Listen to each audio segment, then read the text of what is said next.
vai feito hoje, aqui na Biblioteca do Condeixa, na Biblioteca Municipal, uma sessão de debate com o tema 2024, que Europa.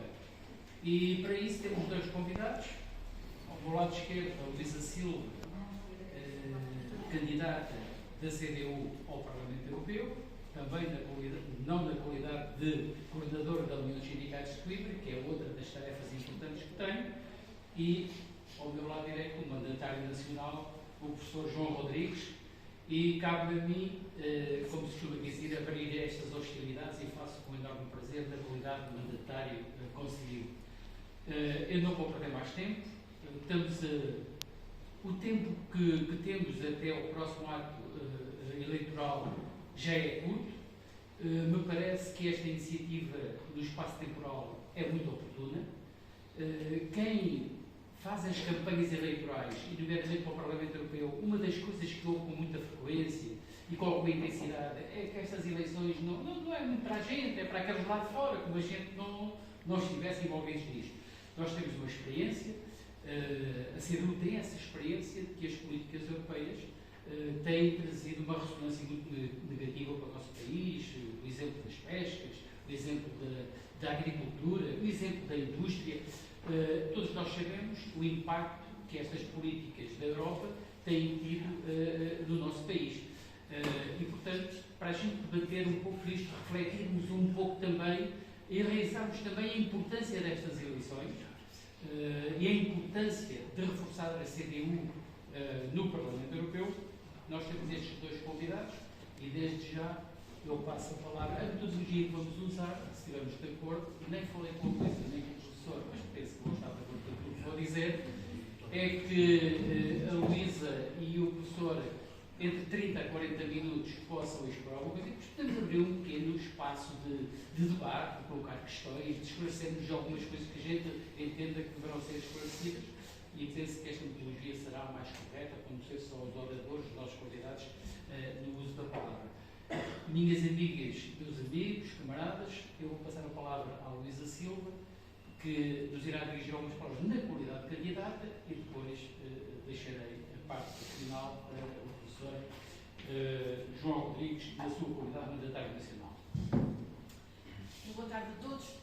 Estas eleições europeias são de facto um momento importante para fortalecer a nossa luta, para levar os trabalhadores no caminho do progresso, e nós às vezes desvalorizamos um bocadinho estas eleições e desvalorizamos aquilo que elas nos podem trazer. As políticas europeias têm sido duas faces, as políticas europeias e as nossas têm sido duas faces da mesma moeda, e ambas estão nas origens dos grandes problemas que o nosso país atravessa, porque são elas de facto que definem o rumo do país, que definem o rumo daquilo que nós levamos.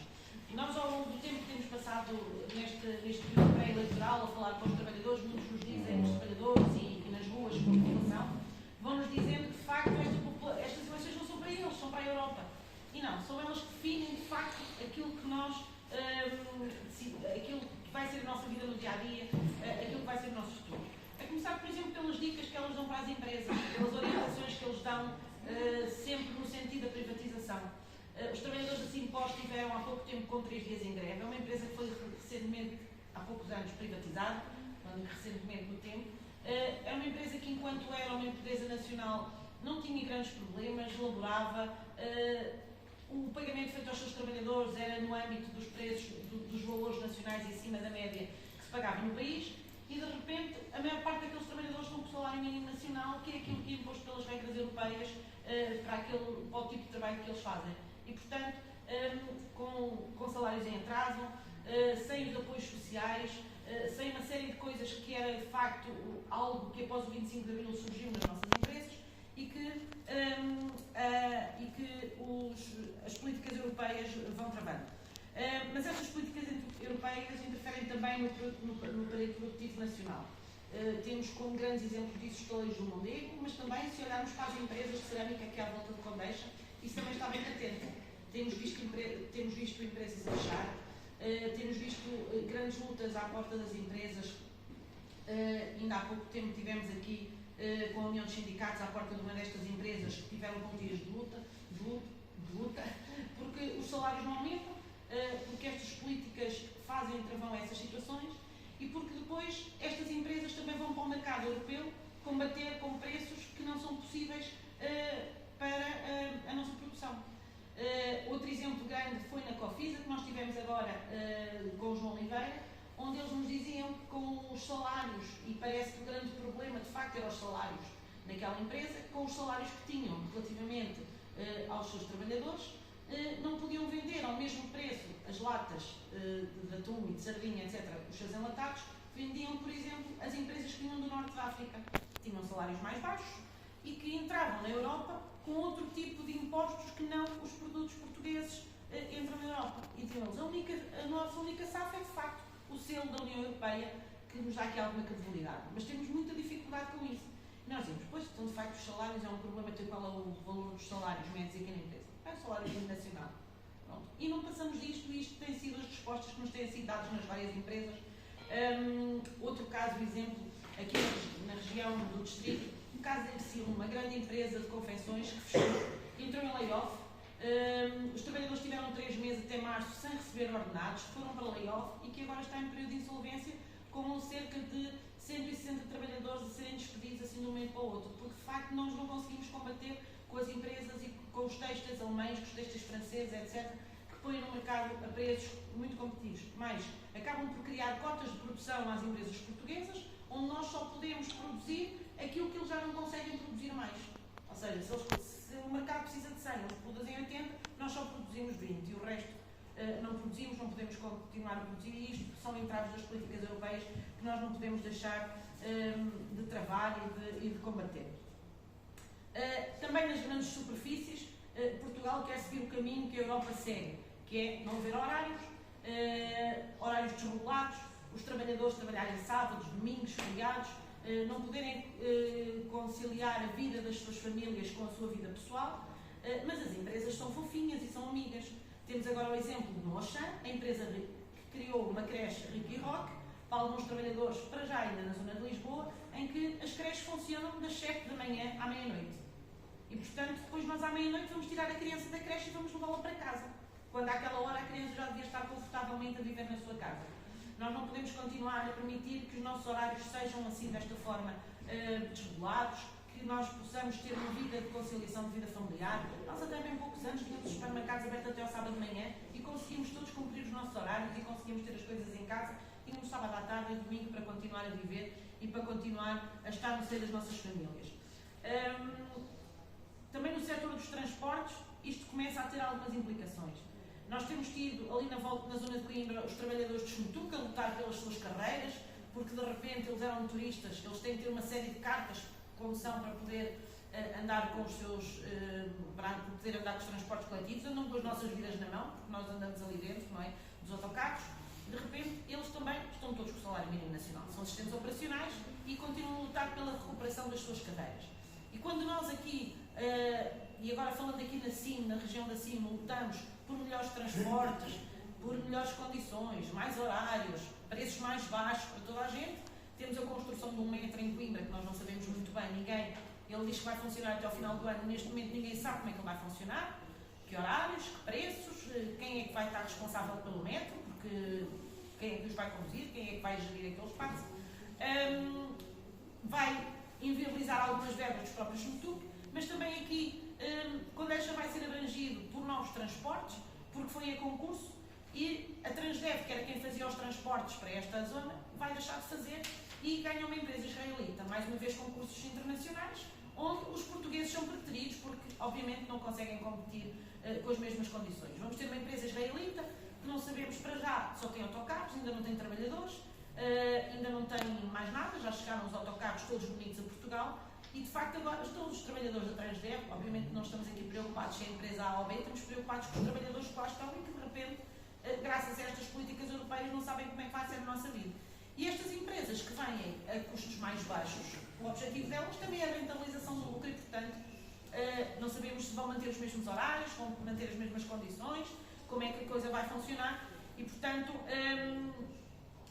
vamos ter estes problemas com os transportes e achamos nós que isto, de repente, é lá fora na Europa e eu estou farta de dar aqui uma série de exemplos que implica aqui o bom funcionamento das nossas vivências aqui na nossa região. Já dei alguns exemplos com Deixa, Coimbra, etc. Mas também estas políticas europeias com os nossos funcionários públicos, os da Justiça, os da Segurança Social, com os das autarquias, os funcionários aqui da biblioteca que são da autarquia, que graças às restrições orçamentais e com as indicações que vêm da Europa de que não se pode aumentar salários, que não se pode alargar mais verbas para estes trabalhadores, continuam a estagnar e não há evolução nas suas vidas, não há esta política. Estas restrições orçamentais implicam não só os trabalhadores, mas depois também quem utiliza os espaços. E vemos com o Serviço Nacional de Saúde a criarem as grandes ULS, as grandes unidades locais de saúde. A gestão destas unidades locais de saúde já não ser ali uma coisa de proximidade, já não é aqui em Condeixa que se gera o centro de saúde de Condeixa, mas há de ser alguém de fora que o vem gerir e, portanto, não está muito preocupado se quem cá está tem centro de saúde ou não tem, e muitos deles a fecharem porque não há condições, nomeadamente agora com as passagens da gestão de competências para as autarquias não vão fazer obras, as autarquias não vão contratar pessoal e os centros de saúde acabam por fechar e temos vários exemplos disso, Oliveira do Hospital, Tama, Pena Cova, Soura, muitos centros de saúde a fechar porque estas situações acabam por cada vez apertar mais estas situações. Temos também a situação dos projetos de energias renováveis que devem responder às necessidades da população e não a grandes negócios como nós temos visto que eles acontecem. O PCP e a CDU têm denunciado algumas destas ações do Governo, que estão sob sempre orientação da União Europeia também, promovem grandes leilões, atribuindo a capacidade a título perpétuo da exploração destes espaços, pensando nos lucros que aquilo vai dar e não no usufruto que aquilo pode ter para a população. É mais um combate que nós temos, é mais uma situação de que nós achamos que as políticas europeias não estão no rumo certo e precisamos de quem as decida. Algo que nos tem atingido a todos ultimamente são as indicações do Banco Central Europeu relativamente às taxas de juros da habitação.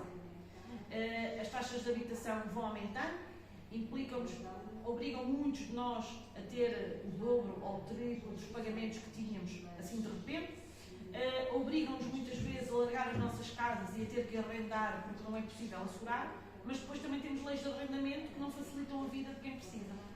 E, portanto, algo que é essencial, que é uma habitação, estamos sujeitos às políticas europeias para podermos ter uma habitação digna e com algum respeito.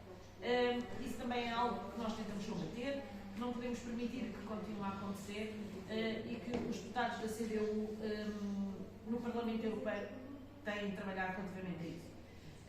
Os nossos deputados não são deputados que estão lá sentadinhos na cadeira todo o mandato, a levantar o braço, a votar, a visitar outros países, a fazer turismo durante os 5 anos do seu período de eleições.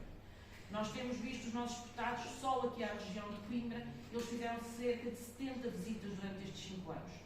E estamos a falar da região de Coimbra, do distrito, eles fizeram o mesmo no país, fizeram o mesmo visitando outras zonas, porque de facto o importante é conhecer a realidade local de cada região, é conhecer os problemas para os poder levantar na União Europeia. E é com isso que nós contamos sempre, é com eles que nós vamos continuar a contar e, portanto, é importante que estes problemas consigam andar e consigam funcionar. Os trabalhadores, a juventude, as mulheres, todos os povos, não estão condenados a aceitar estas dificuldades impostas pela União Europeia e temos que continuar a lutar por elas. Sabemos que é no voto na CDU, que é com os nossos deputados que nós conseguimos lutar contra estas dificuldades, porque lá decidem-se as matérias essenciais da nossa vida, os salários, a produção nacional, as taxas de juros, os serviços públicos, as situações no âmbito fiscal, todas elas se definem na União Europeia. E como diz o nosso comunicado que nós fizemos e agora estamos a entregar às pessoas, lá se fazem, cá se pagam. Eles decidem e nós cá no dia-a-dia pagamos. Vai fazer toda a diferença termos mais deputados na Assembleia do Parlamento Europeu. Temos 2, esperamos conseguir eleger mais, é essa a nossa esperança, porque de facto é importante que a nossa voz seja ouvida no Parlamento e que nós consigamos defender aquilo em que acreditamos e não aquilo que nos impõe.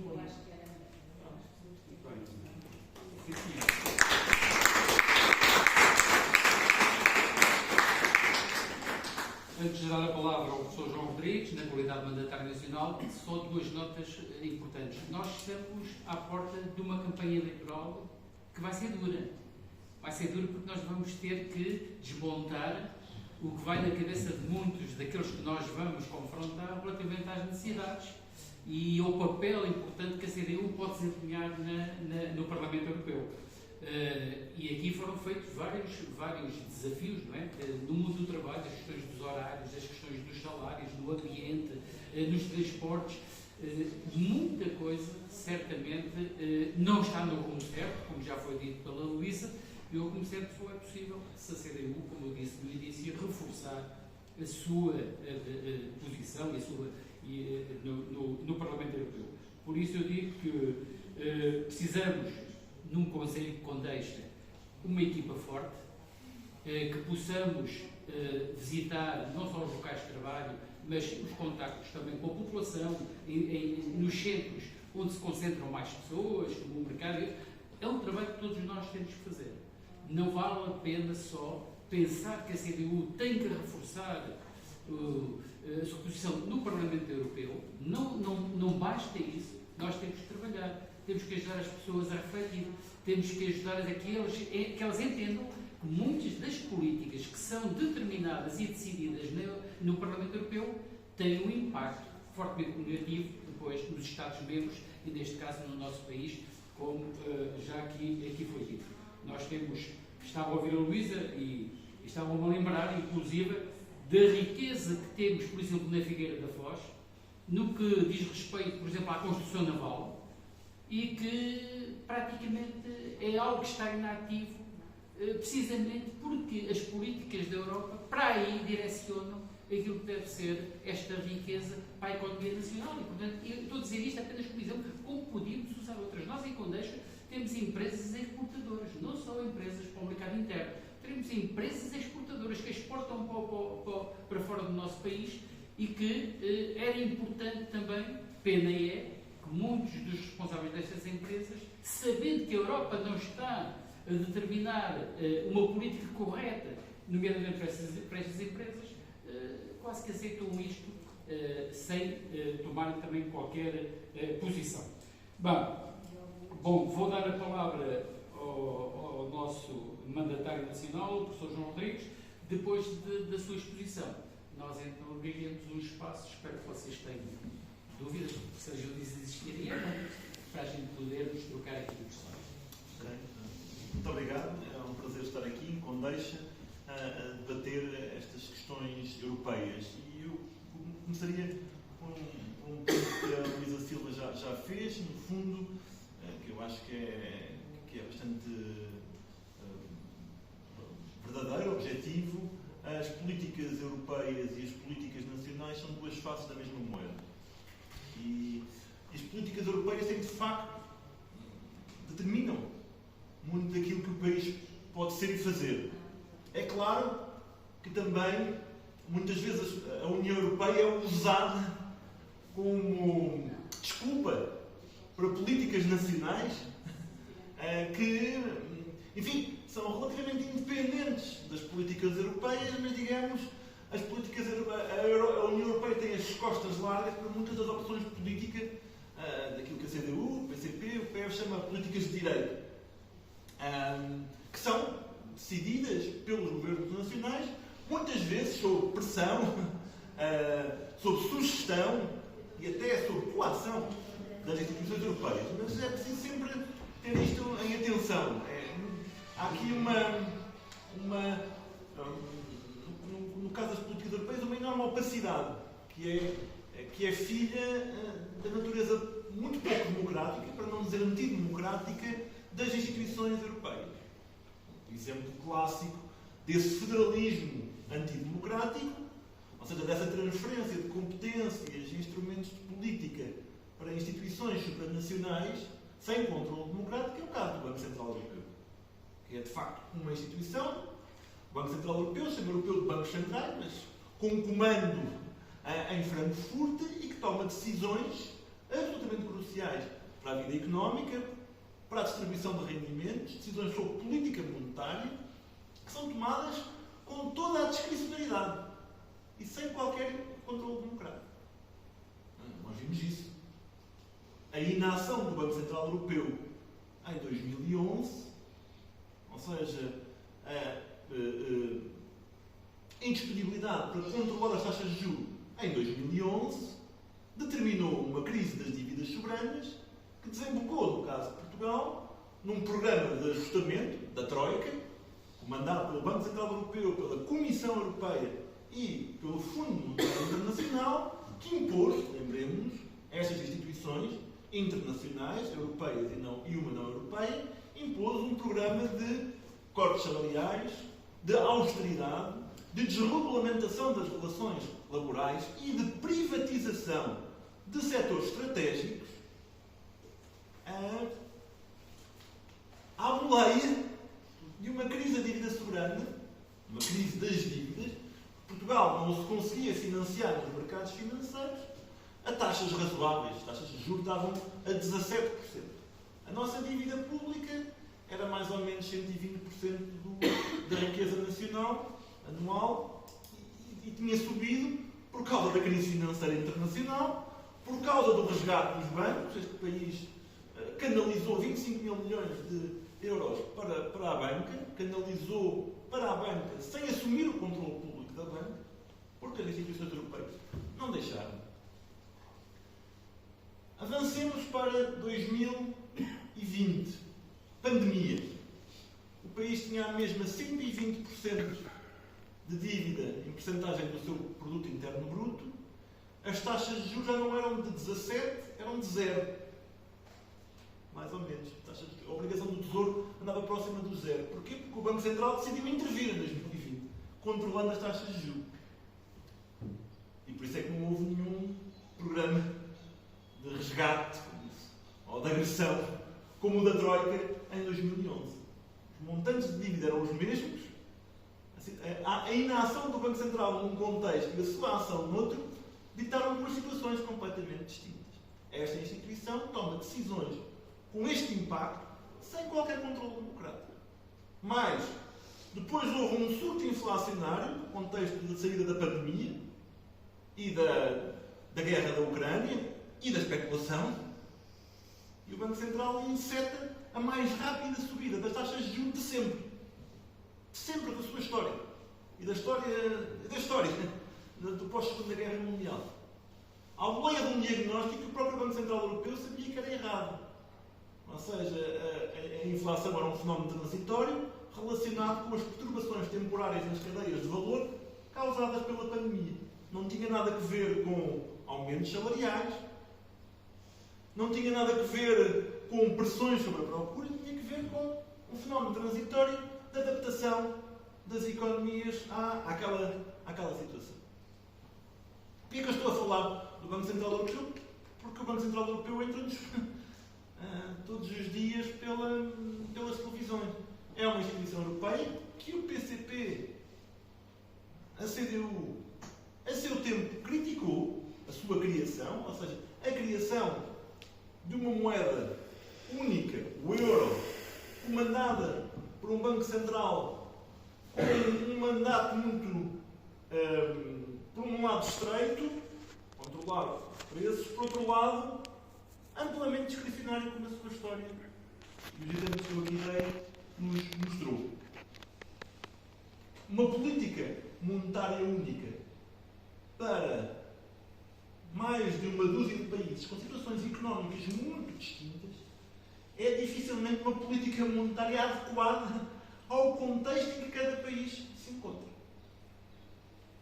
Mas não é só isso. Os aspectos federais da União Europeia não são apenas a moeda única, são também o mercado único.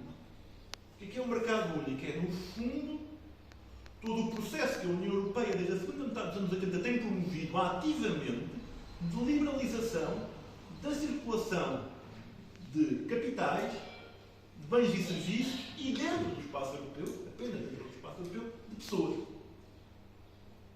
O que é que esta política faz? Nós costumamos dizer que o comércio livre é o proteccionismo dos mais fortes. Ou seja, nós temos economias com distintos níveis de desenvolvimento que são colocadas num colete de forças do mesmo mercado, supostamente com as mesmas regras. Ora bem, economias diferentes no mesmo mercado, no contexto de uma moeda forte, isto tem que produzir efeitos muito assimétricos, muito diferenciados. como produziu, aliás, como produziu. Já irei mostrar para o caso português como produziu. Portanto, esta dimensão federal, criação de instituições, pois o mercado único é vigiado, comandado, enfim, pela Comissão Europeia. Em articulação, claro, com o Conselho Europeu, enfim, com o Parlamento. Mas é, no fundo, a Comissão Europeia que tem a iniciativa legislativa, teve sempre a iniciativa legislativa para estas medidas de construção regulatória do mercado único europeu, que também é um mercado. A liberalização interna à União Europeia traduziu-se também, porque a União Europeia tem competência exclusiva sobre a política comercial dos países da União Europeia, uma competência exclusiva da União Europeia. Só a União Europeia pode negociar acordos de comércio e de investimento internacionais, os Estados nacionais não o podem fazer. E, portanto, isto o que é que significou? Significou que os acordos de liberalização comercial feitos com terceiros, com outros países, foram ditados pelos interesses das grandes potências que comandam a integração europeia.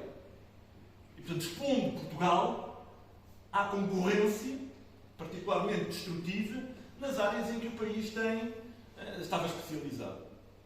Ninguém se preocupou com a desindustrialização precoce do país, nem com os efeitos desses acordos na desindustrialização precoce desse país, quando o país foi obrigado a competir com os países asiáticos, tanto o país numa moeda demasiado forte para a nossa economia. Agora que os países asiáticos estão a competir com as indústrias, por exemplo, automóveis, dos países do centro da Europa, já a Comissão Europeia veio dizer, por exemplo, à China, alto lá, a concorrência é boa, mas é só boa quando nos favorece. Ou seja, nós estamos num quadro em que, de facto, os interesses económicos do país não têm sido muito bem calculados. Em parte porque uma parte importante da nossa elite política e económica pensa como se estivesse no centro da Europa. Por isso é que a CDU tem este slogan.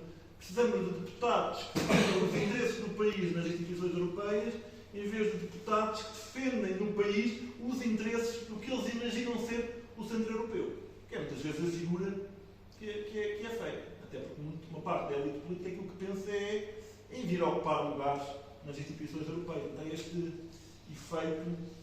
É como se o interesse nacional não existisse. Uma expressão disso é a forma como se olha para os fundos europeus. O PCP é o único partido que olha para os fundos europeus com realismo. A maior parte dos partidos olha para os fundos europeus como uma espécie de benesse, de prenda que nos dão, pela qual nós devemos estar muito agradecidos.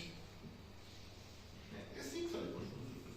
Os fundos europeus são, ainda ontem o Luís Montenegro dizia, são uma oportunidade que nos é dada.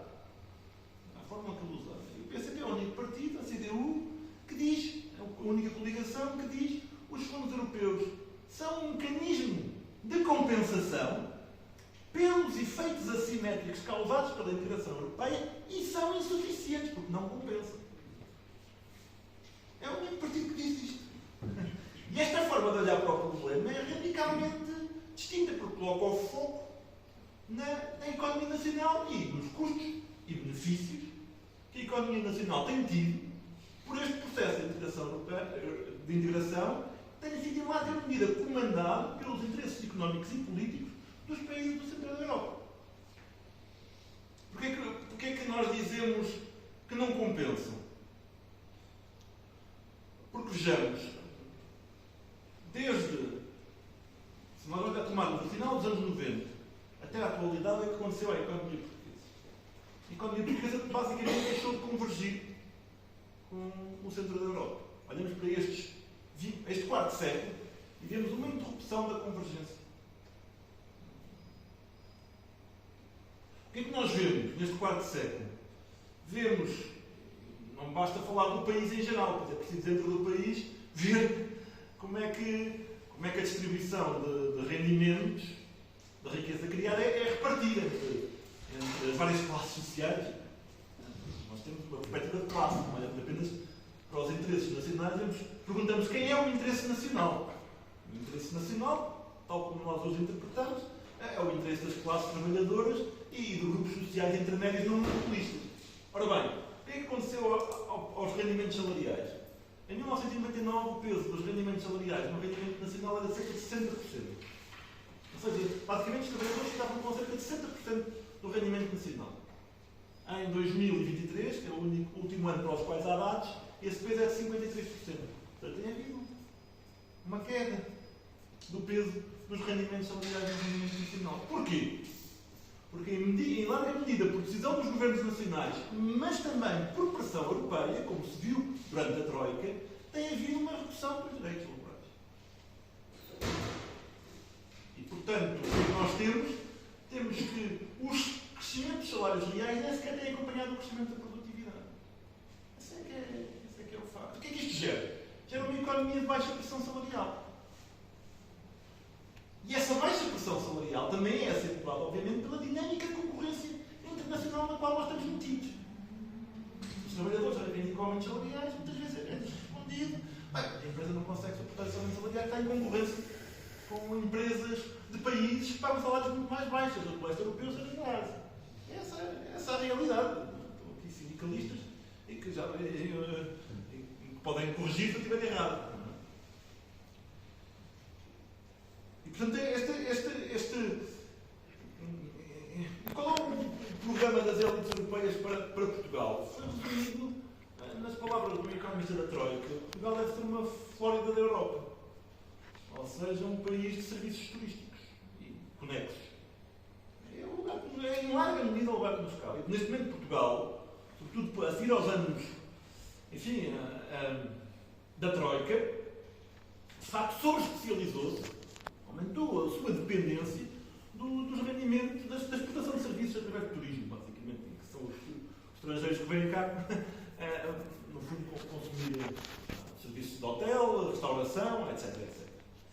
O turismo, obviamente, um país com as características de Portugal, no sul da Europa, tem sempre no turismo um elemento fundamental do seu perfil. O problema é quando há sobre-especialização, ou seja, um excesso, uma concentração excessiva no turismo. Qual é o problema do turismo?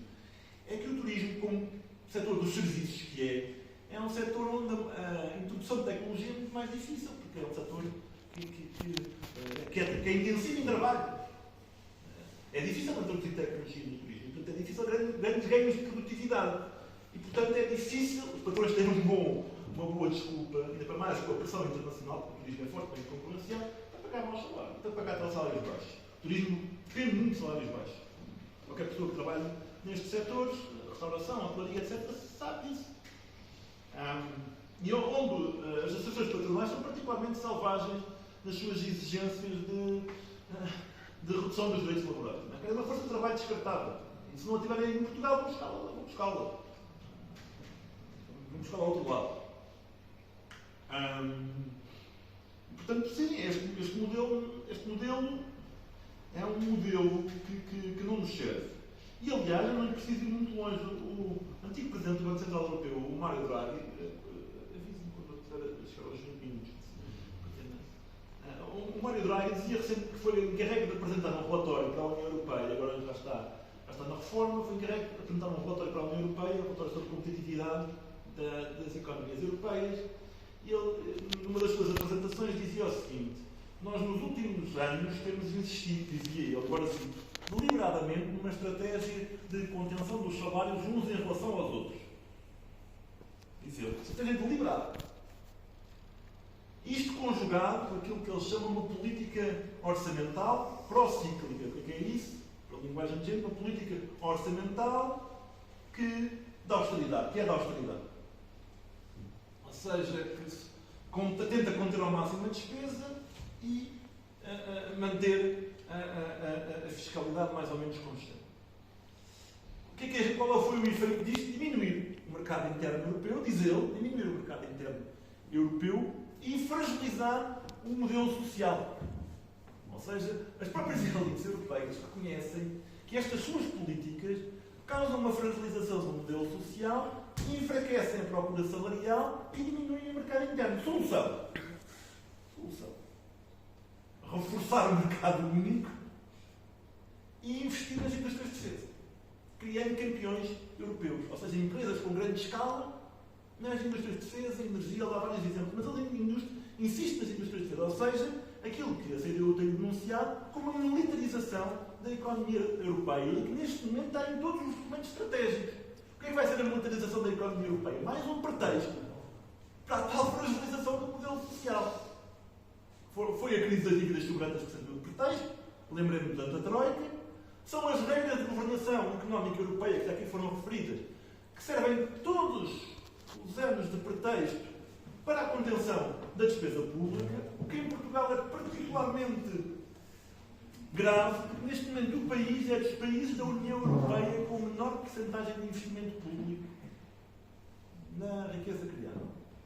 Sendo que Portugal é um dos países da União Europeia, ao contrário do que quer ir por aí, onde o investimento público tem mais efeitos multiplicadores, ou seja, tem mais efeitos positivos no conjunto da economia.